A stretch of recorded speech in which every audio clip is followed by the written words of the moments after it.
my serving content was popping off. Like it was performing so well. And so it was the posts that had no specific call to action. They were created purely for connection, for engagement, for relatability, just to like connect with my audience and remind them like, this is why I'm here. This is why I do what I do. I'm Jenna Kutcher, your host of the Goal Digger podcast. I escaped the corporate world at the age of 23 with nothing more than a $300 camera from Craigslist and a dream. Now I'm running a 7-figure online business that feels even better than it looks, all from my house in small town Minnesota with my family. Here, we value time as our currency. We mix the woo and the work, and we are in the pursuit of building businesses that give us the freedom to live lives that we love. I've always loved turning big goals into reality, and I'm here to help you do the same. This isn't just a peek behind the curtain. Come along with me and my guests as we tear the whole curtain down. Every week, we tackle practical, no-fluff marketing strategies and host honest discussions on what works and what doesn't. Join me and my expert guests for actionable insights to help you grow your dream business with confidence. Pull up a seat and get ready to be challenged, inspired, and empowered. This is the Goal Digger Podcast. What if I told you that posting over 100 times in a 60-day period on Instagram taught me more than any article on Instagram or trend report ever could? Yeah, I dove in headfirst, and the results were eye-opening to say the least. In today's episode, I am spilling all the tea on what worked, what flopped, and what I am never doing again. We're talking about the posts that made people stop scrolling, the behind-the-scenes tricks that kept me sane, and why some of last year's top-performing content completely tanked this time around. If you've ever wondered how to crack the Instagram code, or you're just curious what it takes to truly stand out, then this is the episode that you do not want to miss. If you want to get my brand new free guide, 5 Secrets to Grow Your Instagram Following, head to jennakutcher.com/5 secrets to grow. We've tagged it in the show notes and show description for you. That's jennakutcher.com/5 secrets to grow, all one word, and you can grab your free guide. Now, without further ado, let's dive on into today's experiment. Picture this. You're at a party and someone asks you what you do as a marketer. Like, how do you even begin to describe it? You have to generate leads, score them, contact them, create content, gather data, and tomorrow you have to do it all over again. And you also are spending time wondering if all that you're doing is even working. Marketers are spread way too thin, but HubSpot has a better way. With the help of HubSpot's collection of AI tools, Breeze, and features like Content Remix, you can turn one piece of content into a suite of assets. You can also pinpoint the best prospects with predictive lead scoring and level up your campaign KPIs with a new analytics suite. So your day-to-day becomes less busy work and more driving revenue through the roof. And most importantly, you'll have a way easier time describing what you do at parties. Visit HubSpot.com/marketers to learn more. That's HubSpot.com/marketers. So let me kick this off and just kind of give a lay of the land of where I was before I did this experiment and why I decided to do it when I did. So this summer, I was honestly very chill on social media. I think I posted on Instagram stories maybe 3 times total all summer. I'm talking like once a month appearances. And then I kind of just posted whenever I felt like it or whenever inspiration struck. And that worked really well for me. I shared a little bit in previous episodes just about how I wanted this summer to not have any launches, not feel like one big promotion, and just really be with my family while Coco was home from school. And so as I was gearing up for the fall, I knew that I had to kind of change my strategy because while my summer strategy was amazing for a million reasons, it wasn't necessarily going to support what we were going into when it came to the last few quarters of the year. So as I was entering into fall, we actually ended up having back-to-back launches. So we had 2 back-to-back launches, which meant that I had to massively upgrade my posting schedule and I had to figure out how was I going to post a ton of content within a short time frame. And that's where this episode kind of originated from. So I want to share a few different stats before we dive into the main themes of what I discovered in posting over 100 times in 60 days. And these are not just stories. I'm talking about actual in the feed posts. Okay, so here are some stats from August 21st to October 21st, which is a 60-day time span. So I had over 28 million views, 18% of those views came from paid ads. 54% of those were followers. 45.9% were non-followers, which is important. I reached over 6.2 million accounts, which was up 61.6% from the previous 60-day period. My reels ended up getting 83% of the views. Instagram stories were about 12%, and my posts were 4.1%. My top 10 performing pieces of content in that window was all serving content. And then all of my top performing posts were reels minus one carousel. And I'm going to fill you in on something interesting that's happened since these stats came out. So first, let's talk about some of the main themes. And I'm going to review 5 main themes that I discovered during this experiment. So the first thing is this: when you think about showing up 100 times in 60 days, that means most days I was figuring out how to post twice a day or sometimes even 3 times a day.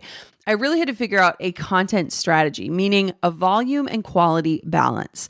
So the 2 launches that were happening during this time were my partner promotion with my best friend, Amy Porterfield, and her program, the Digital Course Academy, which happens every year in September. And then right after that, we went into my promotion of the Podcast Lab. And typically speaking, we do not do back-to-back launches. It is not something we plan for. It's not something we aim for. But this year we made an exception for a couple reasons. One of the launches was a partner promotion. So Amy was doing a lot of the heavy lifting and I was just supporting her and her program, which has changed my life.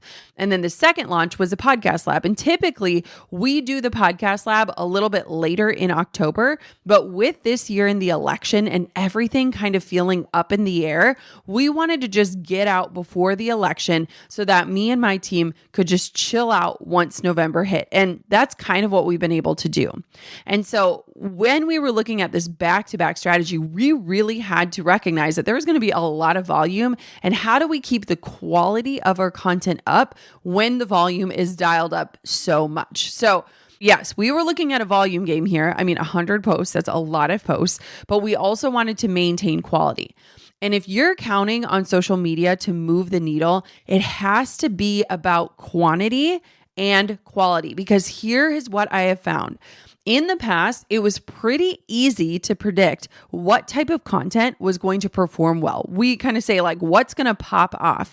But I have found, especially in the last year, you have no idea which posts are going to pop off, which means it is best to up your quantity and to kind of hedge your bets that at least one of your posts is going to perform well. And what was interesting is that we really quickly started seeing that what worked a year ago was no longer working. And so one of the strategies that we've done for years is that oftentimes after a launch, we'll take an inventory of all of the social content that we've posted and we'll make notes on which our top performing posts were. Either posts that got a ton of comments, posts that got a ton of engagement, posts that got a ton of shares. And we basically kind of keep that in the Rolodex in terms of content. And so then, since our business is very rinse and repeat, we lean on some of that top performing content of the past and we either repost it entirely or we recreate it with a spin on it. Now, what was interesting is that we very quickly discovered that what was working a year ago is no longer working on Instagram. Like, things have shifted, which means that we as creators have to evolve and adapt as well. And maybe you're listening to this and you're like me right now thinking, I am old. I am too old for this. Like, I have been on Instagram creating content and sharing my life since 2011, right?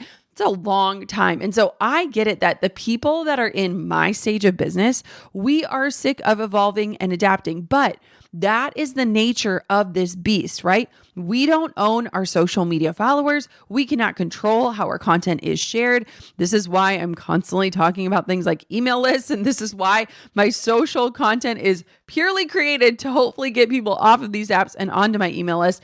But if we're going to play the game, we've got to play it right. And recognizing that what used to work might not work anymore and that you're going to have to be willing to be resilient and adaptable is a part of the game. And so a year ago, it was like these super short looping reels. People loved financial claims. Like, these were the types of reels that were popping off. I mean, we would get thousands of comments on reels like that. And those posts are not landing anymore. So what's really interesting is that we really quickly started taking last year's content, redoing it, repurposing it, and we discovered, okay, wow, we've really got to change up our strategy this time around. And so it was helpful testing on some of our old stuff just to see like, is this still going to work? Okay, no, it's not. So what are we going to do and how are we going to pivot, which we'll talk about in just a minute. But when we are talking about the content strategy of volume, you have to have a plan to be able to post at volume. So let's say you are going into a 10-day launch period and your goal is 2 posts a day. That's 20 posts you need to create. And so you want to have a plan in place that will allow you to post at that volume. And so I created this system that helped me organize. And so it started with inspiration. Then I was breaking things down into a posting schedule. Then I was, mapping out the actual content and what I needed to record for it. Then I was writing the captions, and then I was getting all the content plugged in. And so it was interesting because one of my really good friends recently let go of her social media manager, and she was like, can we get on a Zoom call? I need to see how you're doing this because I know that you are the one creating everything and posting everything. And I have been so out of the game. I need to do it. And what was interesting is when I started walking her through how I was doing it, I was noticing that we were using Google Docs, we were using Notion boards, we were using Monday.com. And so it was like, it required like 4 different ways of planning in order to get that volume scheduled out and like basically ready to drop. And so one of the things that when you go into this volume game, specifically if you're going into a launch period, so one of my biggest recommendations for this number 1 content strategy when we're talking about this volume and quality balance is to batch create.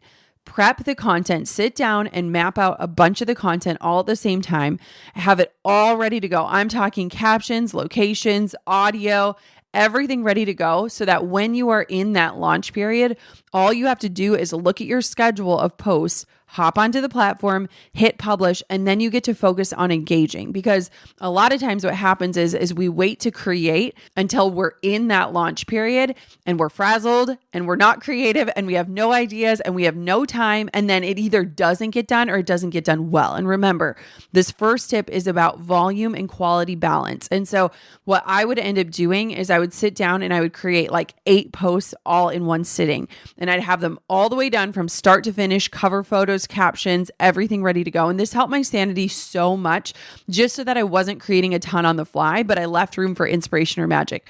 And what's funny is that as I'm recording this episode, we're also coming out of our Black Friday, Cyber Monday promotion. And I was managing to post 3 times a day, but I didn't do as great of a job batch creating. And so I would find myself telling Drew like, hey, I need like 20 minutes right now to really quickly go get a post up. And I was like quick going through the archives trying to find content because my kids were home. We were all home together. We were hosting. And so I very much recommend and love myself when I sit down to batch create and have a schedule because it just makes it so much easier and it makes you not have to feel like you need to be creative on the fly. Let's talk about something I think most of us can relate to, which is last minute card panic.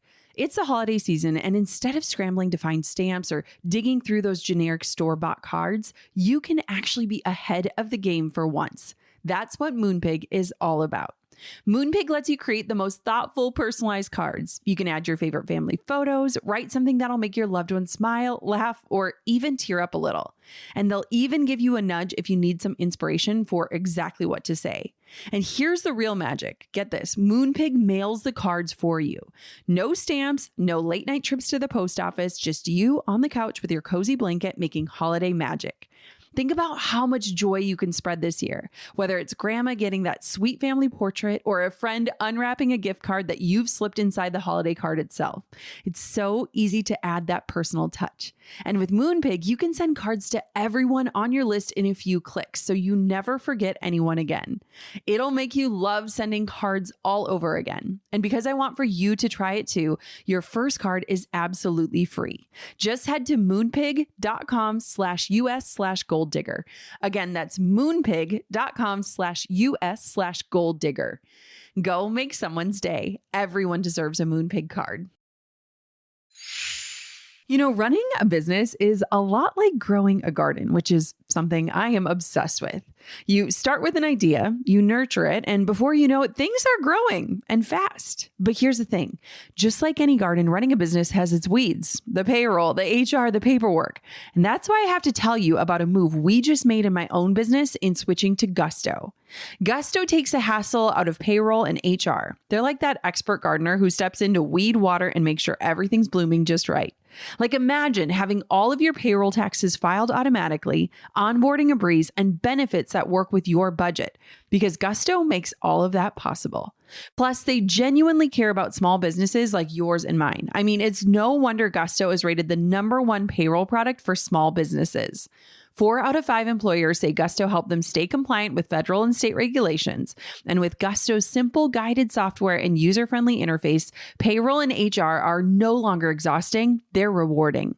Do you want all of this and more with no hidden fees? Try it out for 3 months free at gusto.com/goaldigger. That's gusto.com/goaldigger. Okay, the second main theme that I noticed, and I've already touched on this, but let's dive a little bit deeper, is having to adapt to changing trends. So again, we like to take past top performers, and I think this is smart no matter who you are, is to take a look at your past content and see if you can either reuse that content, recreate it, reimagine it, and just see if it still performs well, because it can often give you insight and information as to maybe why it performed so well the first time, and then it can help guide your creative process forward. And so we tested some of our top performers from last year. Again, they didn't perform as well. And so then we had to figure out, okay, how do we adjust and adapt to what is working now? And so I would sit down, I would set a timer for 10 to 20 minutes, and I would scroll through reels. And I would just look at like what is working well, what is performing well. I would go to different accounts and look at like what were their top pieces of content. Why do I think this was a top piece of content? Why did this one go viral, but this one didn't? And so doing some research is really important, and making sure that you're not only just saving posts that you like, but you're actually looking in and like asking yourself, was it the audio? Was it the timing? Was it the video clips? Was it the caption? What was it? Because the more that you investigate it, the more that you get the confidence to take what is working for someone else and figure out how to apply it to your own thing. So one thing that has been working really well for me, and it worked well in this time period, but it's worked even better since then, are carousel posts. And honestly, it's kind of become one of my favorite ways to show up on Instagram. And so we were leveraging these a little bit in that 60-day window, but I have gone really ham on them recently, doing a couple of these a week, and they are doing really well. And what's interesting is that a lot of times we can see how many views people's reels get, but I will tell you that out of my top performing posts recently, 90% of them are carousels, meaning I am telling a story in each slide and it's building on the last, and I'm using a good hook that generates curiosity in that first field. And I will just say, do not sleep on carousels right now. I feel like this is a really great way, especially if you have a lot of information to get out or you have a fun story to share that might not actually translate into a caption or a reel. And so again, we were adapting to changing trends, figuring out like, okay, maybe carousels are the way to go. Let's start creating those. How do we create those better? What does that look like? And so it was a really interesting thing in posting at volume in the way that we were, because we were very quickly seeing what types of content was resonating, what wasn't. How do we pivot into this fresh content take that is happening right now? And here's a fun fact. I absolutely, like I will tell you this time and time again, I hate talking about how much money I make. It is literally the worst.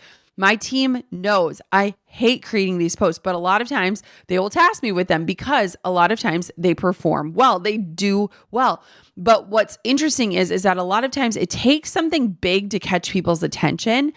And then you have to pivot that attention into the direction that you want people to go. And so it's one of those strategies that like I absolutely hate, because it actually does work. And the strategic side of me is like, okay, just suck it up and do these posts. They work, but I don't like doing it because money is just one very small reason of why I do what I do and why I teach what I teach.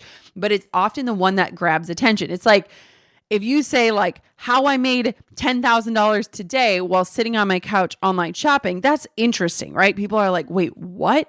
But if I said like how I saved 2 hours today and braided my daughter's hair, like people are like, that's really cool, but like, it's not like shocking. And so Again, figuring out and adapting to changing trends and just paying attention a little bit more. And I don't spend a ton of time on Instagram consuming. I like to keep up with my friends. I like to check in with my DMs, but I don't spend a ton of time consuming. And so what was interesting during this 60-day window is I felt like I was having to spend a very intentional time on the platform, not just looking at like, ooh, what inspires me? What do I want to double tap? But like, what is working right now? And coming out of the summer where I was very seldom showing up, it was interesting to see how quickly the content types had shifted. Okay, number 3 are the types of content that worked for us. So we've talked about them a little bit, but let's go deeper. The first one is B-roll. So B-roll is essentially just like behind the scenes shots. And I have loved B-roll reels since people started creating them a couple years ago because you don't have to be camera ready constantly. You don't have to shoot specific clips for specific reels. With B-roll, you can be doing basically anything. And it can be super random, but it can be interesting. And so one tip with B-roll is that you don't want boring B-roll. I think it's really easy to just like set your camera up and you could be like typing on your computer and that's fine. That works as B-roll. But one thing that we've noticed that works really well is that you want to be doing something that people want to watch and see what happens next. So whether it's doing your makeup or, walking on your treadmill, but you are getting off of it, or turning on a light switch or lighting a candle or cutting a watermelon or kneading your sourdough, like just something interesting. And so having B-roll shots that are interesting to watch in their entirety is not only going to help your content perform better, but it's just going to be more engaging overall. And so I have an entire folder on my phone of B-roll. It has thousands of clips. And whenever I think about it, I try to just set my camera up and shoot clips of me getting ready or me doing something interesting. And then I can use those clips for months on end, using them in different pieces of content. And again, this is so helpful, especially if you want to batch create content and you're creating content that requires B-roll. You could literally be sitting on your couch in your sweats, creating a bunch of reels without having to be camera ready and dancing in front of the camera. And so that's why I love B-roll. Again, the second type of post that we already talked about are carousel posts. And so the key here is that you want to make sure that the first slide has a really strong hook on it and it generates curiosity. And then with each slide, you want to build on the last. So tell the story as each slide goes, keep it interesting, keep it moving. You don't want a ton of text. And what we found best is we've used a few different models. One of my friends, Jordan Dooley, does this really well, but she'll just use literally the same photo for all the slides and just change the text. We found that changing the photo on each slide helps people continue on with a carousel in terms of the swiping. And again, right now, what we're seeing is that a lot of our carousels are getting significantly more views than even our top performing reels, which I think is really interesting. And they tend to reach more non-followers, which is awesome if you're trying to grow your following or if you're trying to get out of your own little bubble of your audience to reach other people. And so again, start with a hook, tell a good story, make sure you have some sort of call to action on the last slide or let people know what to do once they finish reading the story. And then the last type of content that you do not want to forget, and I want you to hear me loud and clear on this, is serving content.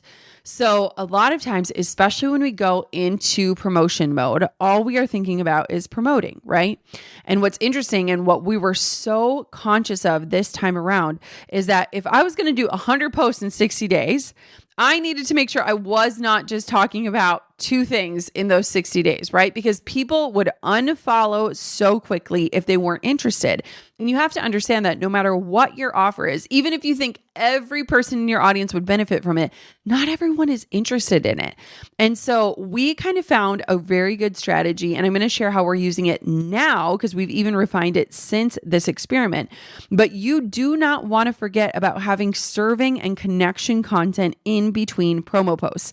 So again, let's say you have a 10-day launch period and you want to do 2 promo posts a day. That would be 20 posts. I would argue that in that 10 days, you would probably want to post 40 times so that you had the same amount of serving and connection content as you did promotional content.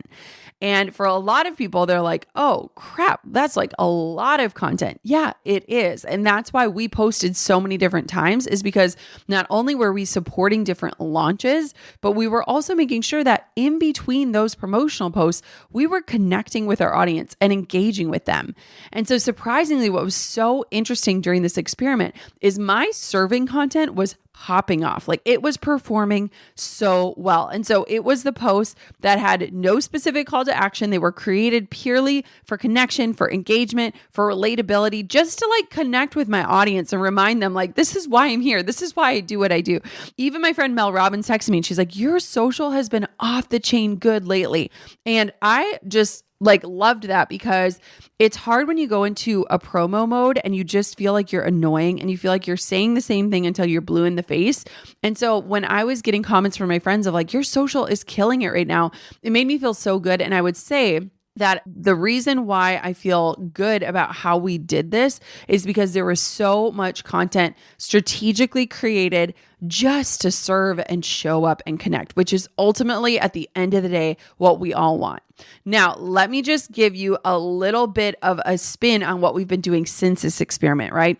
And I just want to remind you too, I feel like people in entrepreneurship do not experiment anymore. Like they just don't. They either find something and they're like, if it ain't broke, don't fix it, or they're not even willing to try something new. And I am constantly experimenting within my business, not only so that I can come on this show and tell you what is actually working, but also just out of curiosity. Like it keeps me creative as an entrepreneur. And so after this experiment wrapped up, I really took some time of like, okay, how do I want to like approach this for our next launch? And honestly, what's amazing is that the way that we did these back-to-back launches means that November and December, all we have is like fun partner promotions and things like that. But alas, there's still content to be created. And so I kind of created a different posting cadence following these big launches based off of what I learned from this experiment. And so my goal now is for every one promotional post, AKA a post with a call to action. Most of the time I'm using those trigger words. So, comment 20x or comment deals or whatever that is.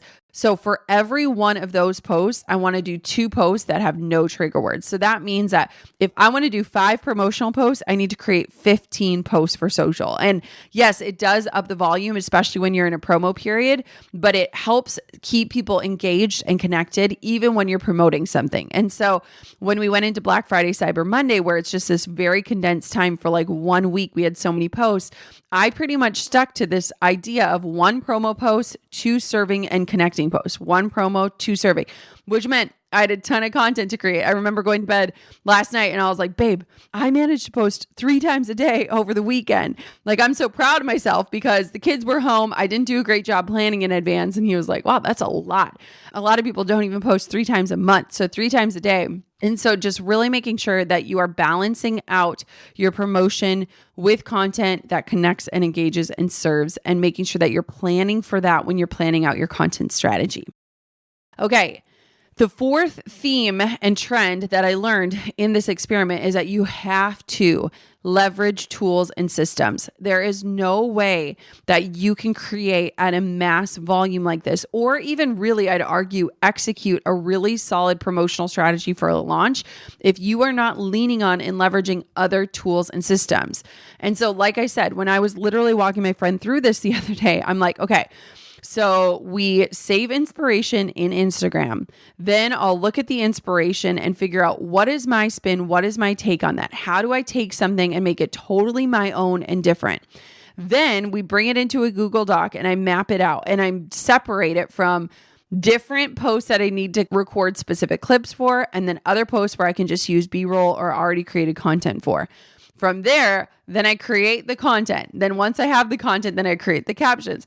And we've kind of figured out and piecemeal this plan together where it's like Google Drive, then I pull it into a Notion board.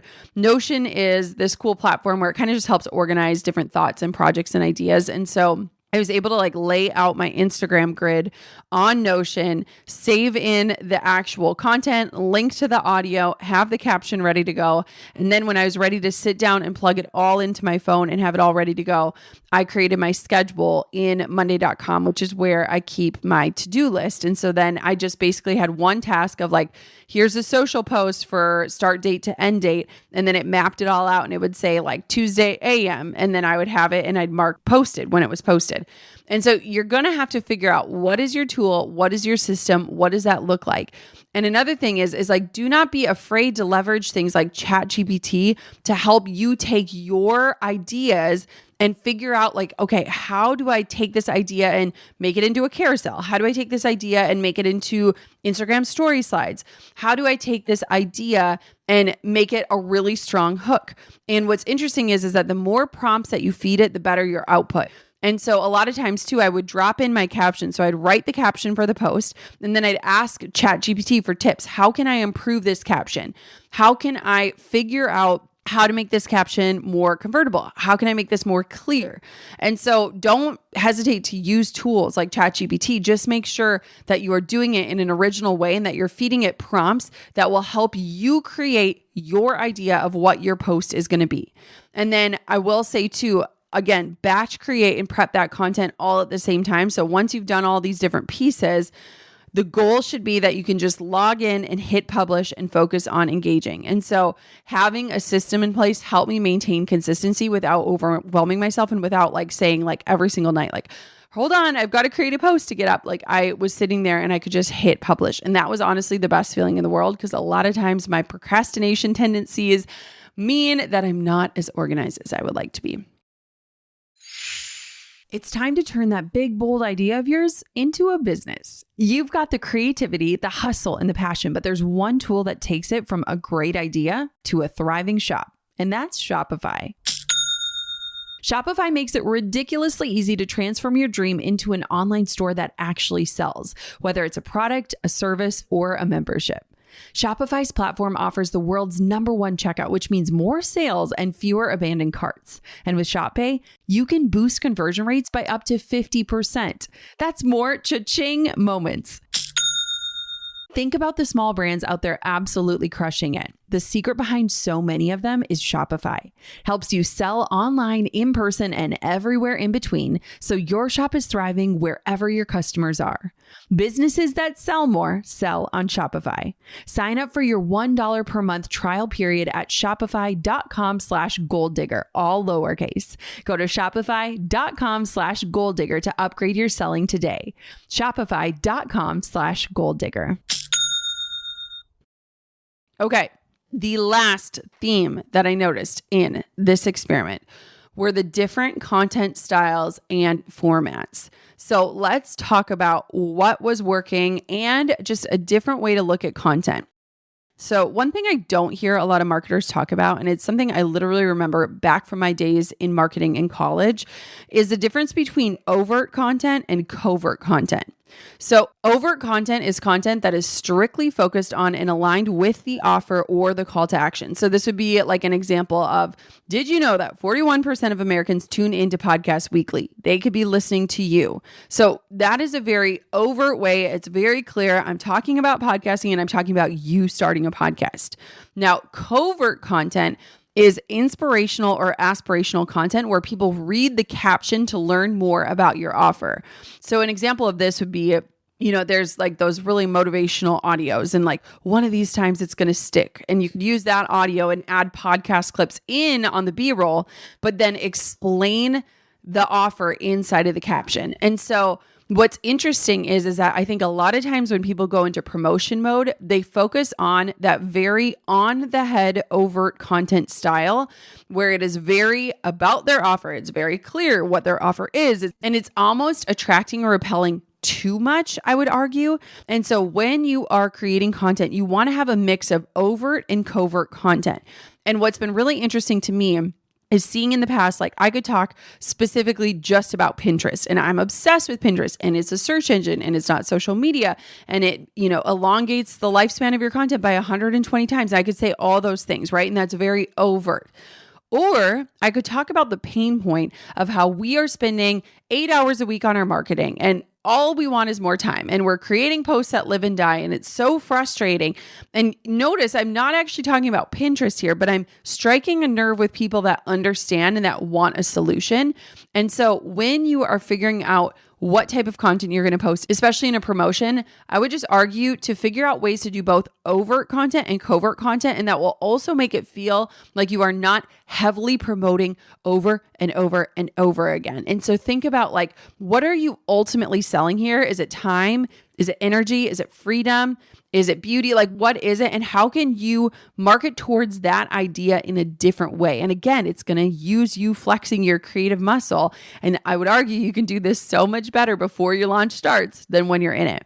And then the last thing I will say is that one of the things that we learned in terms of content styles is with Instagram stories. This was like an area that was just a pain point for me because I have just like over the last, I don't know, probably 8 months, maybe even longer, I have not loved the like, hey guys, it's me. Here's what I'm eating for breakfast. Like that type of content isn't resonating with me anymore. It's like the talking head content. I don't feel like creating it. I never even think to create it. I no longer really think of my life as content. And so a lot of times I'll go to my camera roll and I'm like, how do I like show what I've been up to lately? And since we no longer show our kids' faces on the internet, it makes it really hard to like share life. And it's interesting because for so long, I just deeply integrated my life and content and they were so intertwined.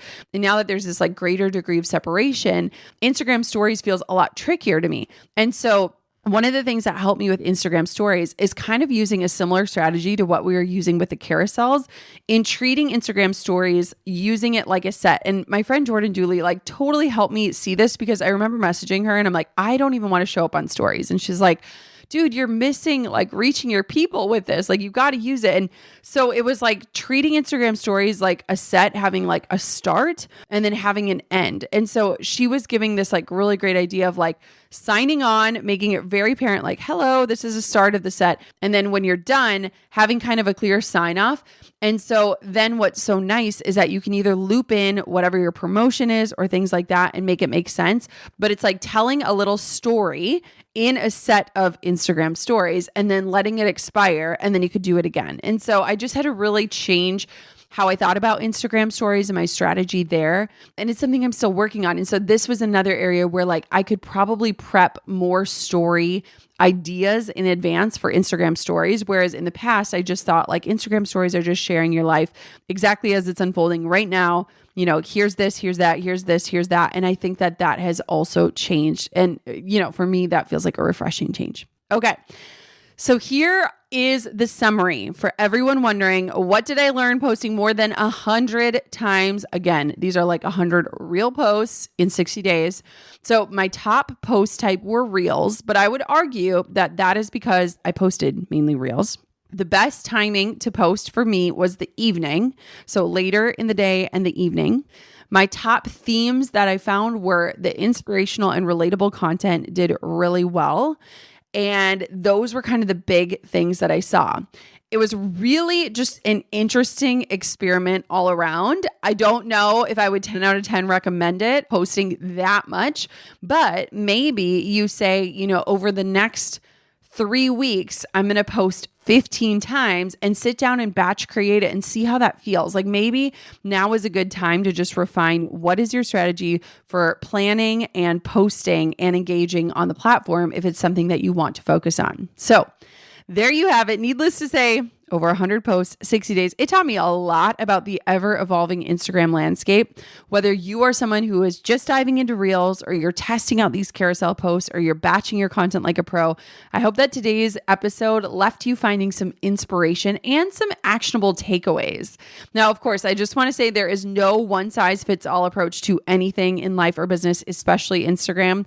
So here's where I encourage you to dive in, do some research, do some trial and error. Don't be afraid to experiment to figure out what is best for you and your audience. And I hope you loved today's episode. If you did, can you take a minute to just leave a review? It would mean the absolute world to me. I love doing these experiments and sharing them with you. And I love to know what is the most helpful insight that you're gaining. And if you are ready to take your Instagram game to the next level, download my brand new free guide. It's called 5 Secrets to Grow Your Following.